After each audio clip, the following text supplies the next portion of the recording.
রাজ্যের প্রাক্তন মন্ত্রী শান্তিরাম মাহাতো স্ত্রী ছায়ারানী মাহাতো প্রয়াত হলেন। গতকাল দুপুরে কলকাতার একটি হাসপাতালে তিনি প্রয়াত হয়েছেন। আজ সকালেই পুরুলিয়ার 1 নম্বর ব্লকের গারাফুসো গ্রামের বাসভবনে অনেকে এসে পৌঁছান মন্ত্রীর স্ত্রীকে শেষ শ্রদ্ধা জানাতে। জয়পুর বিধানসভা তৃণমূলের লড়াকু সৈনিক দিব্যজ্যোতি সিংহদেওকে তিনি নিজে সেখানে পৌঁছে ছায়ারানী দেবীকে শেষ বিদায় জানান।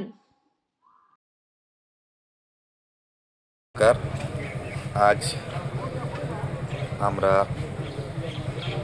আমাদের সম্মানীয় প্রাক্তন মন্ত্রী মাননীয় শান্তিরাম মাহাতো মহাশয়ের ওয়াইফ কালকে দুপুরবেলায় কলকাতাতে পরলোক গমন করেন। তাতে আমরা প্রত্যেকেই শোকাহত এবং মর্মাহত। ঈশ্বর তার পরিবারকে শক্তি যোগাক এবং আগামী দিন আমরা প্রত্যেকেই তার পরিবারের পাশে আছি।